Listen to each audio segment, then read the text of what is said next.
He was just a barefoot boy singing on the streets of Cebu, but his voice carried something the world had forgotten: pure, selfless love. When a stranger recorded his song, no one imagined it would reach millions, or that this boy would soon stand on one of the biggest stages in the world. What happened next would bring the entire world to tears.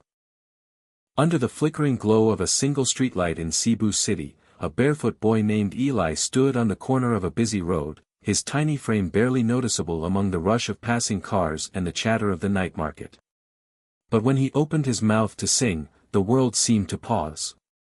His voice, clear, trembling, and filled with raw emotion, rose above the city noise like a prayer carried by the wind.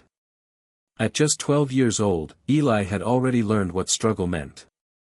His mother, once a street vendor, now lay weak at home, battling an illness that had drained their savings. The little money he earned singing on the streets helped buy her medicines and rice for dinner. Every coin dropped into his tin can was more than just a tip, it was hope. Eli didn't sing for fame or attention. He sang because it was the only way he knew how to fight back against life's cruelty. His songs weren't perfect, but they were honest. When he sang, "You Raise Me Up," his voice cracked, not from weakness, but from emotion too heavy for his small body to contain. Passers-by slowed their steps, drawn in by something they couldn't explain. A few smiled, others wiped tears. For those few moments, in the middle of a noisy Cebu street, Eli's song made strangers feel again. That night, as raindrops began to fall, a foreign tourist stopped under an umbrella and watched the boy perform. Moved by the sincerity in Eli's eyes, he pulled out his phone and began to record. Eli didn't notice, he was lost in the music, his heart singing louder than the storm around him. When the song ended, the tourist clapped softly, handed him a small bill, and said, "You have a gift, young man. The world needs to hear you." Eli smiled shyly, unaware that this short encounter, this one act of kindness, would soon change his life forever. As the tourist walked away, Eli packed up his little speaker and headed home, humming softly. To him, it was just another night.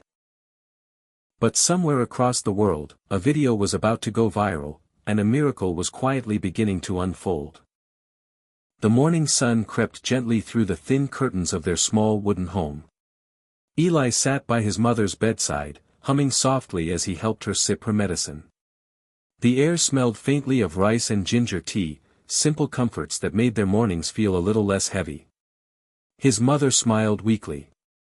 "You sang again last night, didn't you?" she whispered. Eli nodded, a shy grin lighting up his face. "The people listened this time, Mama." They smiled. He didn't know that while they spoke, the world outside was already listening too. A few hours later, his old phone buzzed uncontrollably. Dozens of notifications flooded the screen, messages, comments, shares. Confused, he opened one. His heart skipped a beat. It was the video from that rainy night, the one the tourist had recorded. It had gone viral overnight. Thousands of people from around the world were writing to him, calling his voice angelic, soul-stirring, and pure. Then came a message that made his hands tremble. "Hello, Eli. This is the casting team from Britain's Got Talent. We saw your video, and we'd love to invite you to audition in London."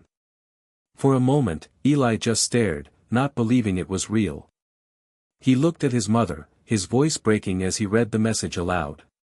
Tears filled her tired eyes. "Oh, Anik, look at what your heart has done," she said softly. "You must go. Let them hear the voice I've always known could heal the world." Eli hesitated. The thought of leaving her behind scared him. But his mother took his hand and pressed it to her heart. "Don't be afraid. I'll be right here, listening." With help from neighbors and a few generous strangers online, they managed to buy his plane ticket. A local tailor even altered a small suit for him, slightly too big, but perfect in its own way. As Eli boarded the plane, clutching his worn backpack and a photograph of his mother, his heart pounded with both fear and excitement. He pressed his forehead against the window, watching the lights of Cebu fade below. He whispered to himself, "This is for you, Mama." And with that, a boy who once sang under streetlights began his journey toward the brightest stage in the world. The grand stage of Britain's Got Talent shimmered under dazzling lights. Cameras panned across a sea of faces, judges, audience, producers, all waiting for the next act. Then, from behind the curtain, stepped a small boy in an oversized suit and scuffed shoes. It was Eli, clutching the microphone like it was the only thing keeping him steady. He blinked beneath the bright lights, overwhelmed by the size of the theater. The crowd murmured softly, some smiled kindly, others exchanged curious glances. A young Filipino boy from halfway across the world had traveled alone just to sing. Could he really move them? Simon leaned forward. "What's your name, young man?" Eli swallowed hard. "My name is Eli, sir. I'm from Cebu, Philippines. And what will you be singing for us today?" He looked down, his voice trembling. "I'll be singing, You Raise Me Up. It's for my mama."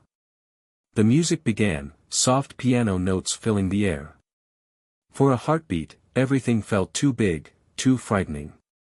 But then Eli closed his eyes, remembering his mother's voice telling him, "Sing from your heart, Anak." And he did. The first line escaped his lips like a whisper of prayer, fragile yet filled with emotion. The room fell silent. Every note carried his story, of love, of struggle, of nights spent singing under streetlights. His voice soared higher, stronger with every word, echoing through the hall like something divine. By the chorus, the audience was no longer watching a boy, they were witnessing a miracle. Some wiped tears quietly. One judge covered her mouth, shaking her head in disbelief. When Eli reached the final line, he looked up, eyes glistening with tears, and sang with all the strength his small heart could give. A moment of silence. Then, an explosion of applause. The entire theater rose to its feet, cheering, crying, clapping. And then, with tears streaming down her face, Amanda slammed the golden buzzer. Golden confetti rained down from above as Eli stood frozen, hands over his mouth. He looked up, stunned, then toward the sky, as if whispering, "This is for you, Mama." The world had just witnessed something extraordinary. A boy from the streets of Cebu who sang not for fame, but for love. Backstage, Eli sat on a couch still trembling, golden confetti clinging to his hair and sleeves. The noise of the cheering audience faded behind him, replaced by the hum of cameras and whispered congratulations. He clutched the microphone in his hands, his heart still racing, his mind replaying the moment he saw the golden buzzer light up above him. A host knelt beside him, smiling warmly. "Eli, that was incredible. The whole world felt your song. Tell us, who were you singing for?" Eli looked down, his voice breaking softly. "For my mama," he whispered. "She's sick back home in Cebu. She always told me to keep singing, even when no one listens." The room fell quiet. Crew members glanced at one another, tears forming in their eyes. The interviewer's voice softened. "She must be so proud of you." Eli smiled weakly. "I just want her to get better. That's all I want. If my singing can help her, then, that's enough." That small, honest moment, spoken with the innocence of a child, touched hearts across the globe. Within hours, clips of his interview spread like wildfire on social media. Millions shared his story with captions like, "This boy just reminded us what love really sounds like." News outlets covered his journey from the streets of Cebu to the world's biggest stage. Strangers began sending messages, some offering help, others sharing their own stories of hardship and hope. Donations poured in to support Eli's mother's treatment. Even fellow Filipinos abroad rallied together, proud of the boy who made the world cry for all the right reasons. Meanwhile, in a small hospital room back home, Eli's mother watched the video on her neighbor's phone. She covered her mouth, tears streaming as she saw her son standing under golden confetti. "That's my boy," she whispered through sobs. "He did it.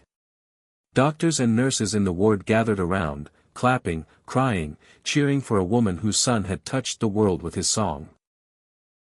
That night, as the city of Cebu slept, a light flickered in a small window by the sea. Inside, a mother prayed, not for fame or fortune, but in gratitude for the kindness of strangers and the miracle of her son's voice. The world had listened, and love had answered. Months later, the grand stage of Britain's Got Talent was once again bathed in golden light. But this time, Eli wasn't standing there as a contestant. He was returning as a guest performer, a living symbol of hope. The audience erupted in applause the moment his name was announced. The boy from Cebu, once singing on the streets for coins, now stood proudly before millions, his story etched in the hearts of people around the world. As the camera panned across the crowd, it paused on a woman seated in the front row, Eli's mother. She looked radiant, healthy, tears already glistening in her eyes. The world had helped save her, and tonight, she would finally hear her son sing, not through a phone, not through a video, but right before her eyes. Eli took a deep breath and looked at her. "This song," he said softly into the microphone, "is for every mother who believed in their child before the world ever did." The first chords began. His voice, stronger and more confident now, filled the theater with warmth.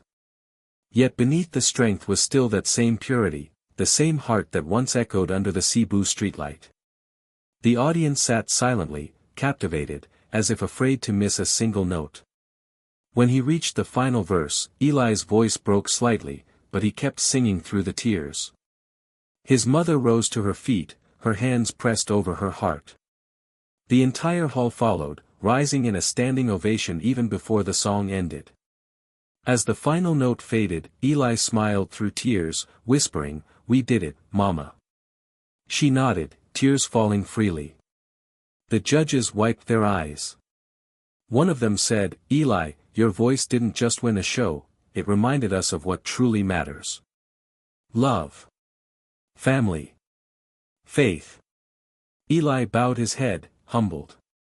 He hadn't just healed his mother, he had reminded the world of the power of kindness, of believing when life gives you nothing but reasons to give up. That night, as he walked off the stage hand in hand with his mother, the lights dimmed behind them. But somewhere deep in every heart that heard him sing, a new light had been lit. Because sometimes, it takes the smallest voice, to remind the world to listen.